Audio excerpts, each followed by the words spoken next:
what we've got tonight, the poems we've heard so far and the rest of the evening, what a range of work. Some people, perhaps who don't read poems or write them, think that poetry is one thing, and what we're showing tonight is the vast range of it, the vast, exciting, tumultuous range of it. And one thing that's happened a lot, as you'll know, in poetry over the last few years is that poets have taken over prose. A lot of collections will have a prose section. They might not be prose poems. They might be just pieces of prose that somehow the poet has got hold of and wrestled to the ground and made somehow poetic. And that is so exciting, the way that we're sneaking up on prose and taking it over. Great. And I think this is the first time we've had a verse novel as on the shortlist. Yes. I wonder if that's the first time the words verse novel have ever been applauded in the history of civilization. Should be applauded more often, I think, because a verse novel is a great thing. And this is the first time it's been on the T.S. Eliot shortlist, I'm sure. And what I love about Top Doll by McCarthy Woolf is that boundaries are just pushed here. Envelopes are shoved. Things happen. This is like a novel in that it's got a plot, it's got characters, but also it's got people who speak in haiku, it's got people who speak in sonnets, it's got people who speak poetically. Sometimes they don't, sometimes they do. It's a fantastic marriage of something, but if it is a wrestling match, this wrestling match between prose and poetry, then in this novel, poetry wins. Prose has been wrestled to the ground, and it's been held down for 3, and it's given up, which is a fantastic thing. Let's have more verse novels like Top Doll by McCarthy Woolf.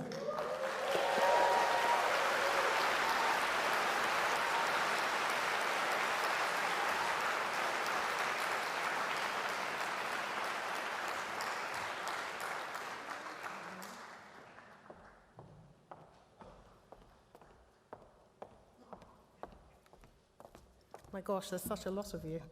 You look friendly. Thank you, Ian. Wrestling.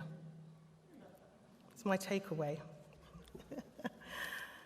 Top Doll is the story of Huguette Clark, the reclusive daughter of a billionaire robber baron. She died aged 104, not having been outside for 80 years. And she spent her life surrounded by her vast collection of dolls, some of whom we'll hear from this evening.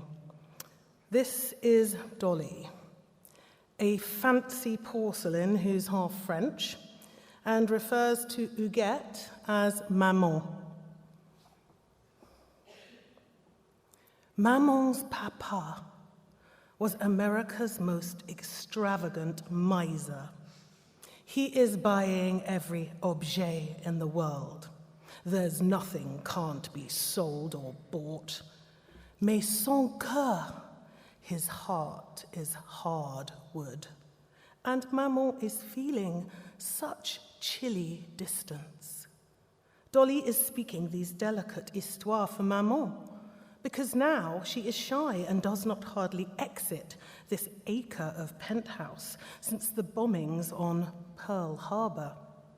Mais oui, we are living 50 million years like this, and Maman is recluse. We are exclusive now, Maman is recluse, and it is us dolls only who know her most intimate thoughts and how she eats sardine crackers with orange juice. Maman and Mr. Husband did make decree absolute.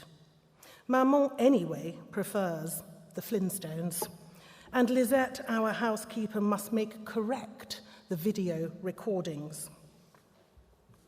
And now, Maman's weight is reduced to skeleton fashions. Poor Maman. This money is a curse more terrible than the occult of the gypsies. There is no child or lawyer can be trusted not to try and make a funny business, no love that is not spoilt or ruined like a soggy biscuit in a saucer. This rumour is storms in a saucer. Of course Dolly will go to live in the hospital. I am advising Maman on who is suitable. Everybody knows Dolly is most like a daughter. Even Le Général does not know what follows or how long we will live outside for. Our fate is uncertain. Tomorrow, a mystery.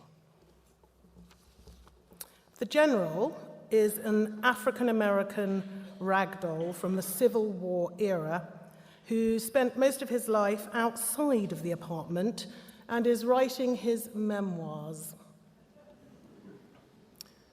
General Obadiah, Louverture, Little Rock, Yellow Bird, Jr.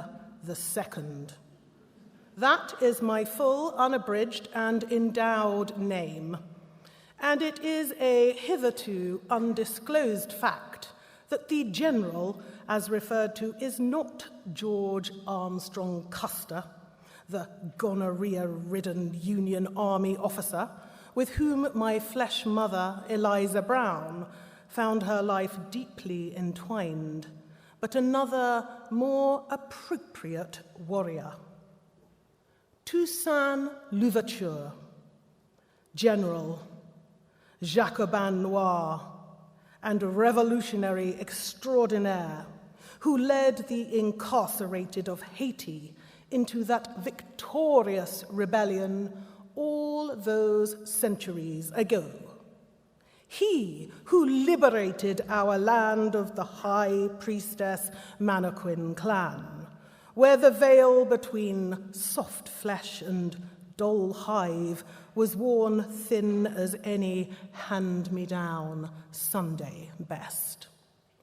Grandmammy Bessie stitched this history into my striped breeches and matching dicky bow from a worn waistcoat she'd wheedled out of old Master Price. Gollywog, I think not, my friend, for it is I, General Obadiah Louverture, Little Rock, Yellowbird, Jr. II, who was the prototype. Those mawkish minstrels were a facsimile of me.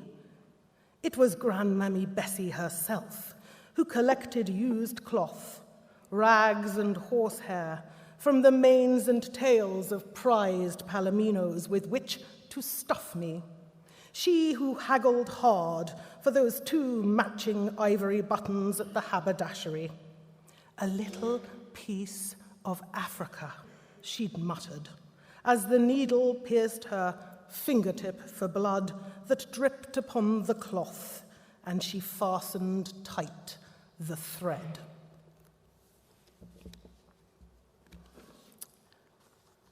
When Huguette left the apartment finally, she was emaciated and weighed a little over 5 stone. Ballerina Barbie. Arabesque, plie. It is pleasure and pain to know ballet. I keep my hair in a tight, high bun, a silver crown tilted back on my head, atop a slender neck. Dancing's a brutal game. The body pays the price. Eat nothing. Maman must starve herself. Discipline, fortitude, strong as the arch in my foot, en point. Grace is always contingent on timing. No heifer lump, twirled on a lake of tears or survived thin ice. There are many ways to enter or exit a stage. Judgment gets blurry over the years. Everything you know now, your gut knew then. Truth stretches like a leotard. The doctors say old age, wear and tear. Maman is mortal, on earth to learn. Anorexia nervosa? After a feeding tube, things become quite obvious. Pirouette! This move churns. The stomach quickens and spins like a music box automaton. Rhythm, routine. The patient's always at the mercy of somebody's schedule.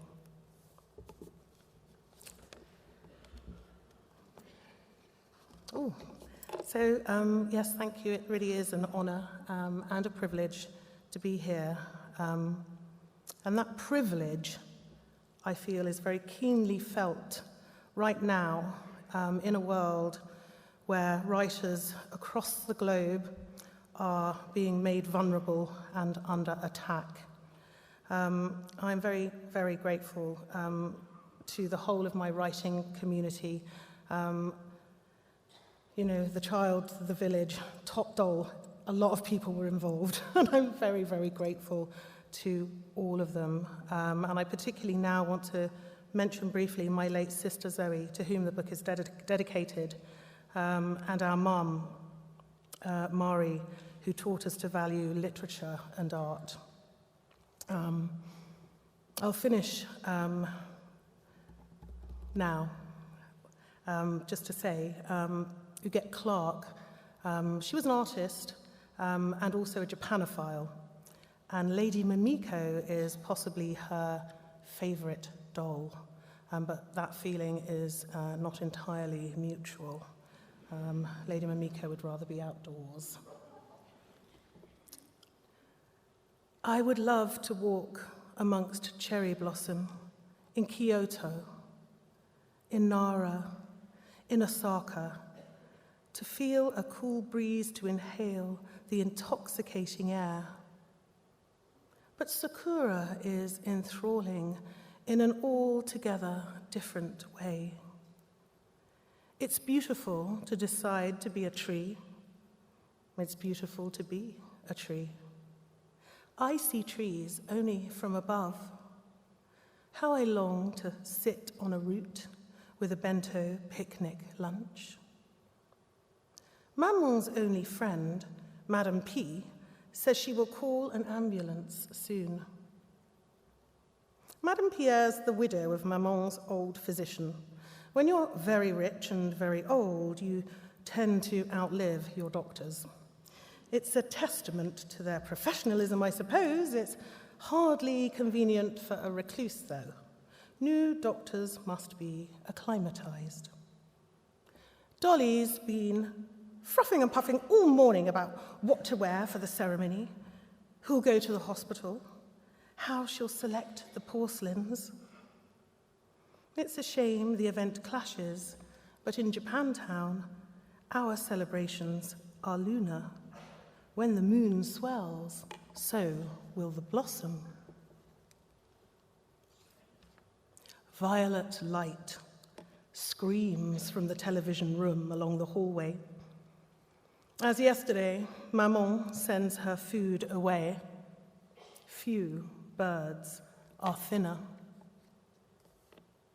The porcelains seem edgy.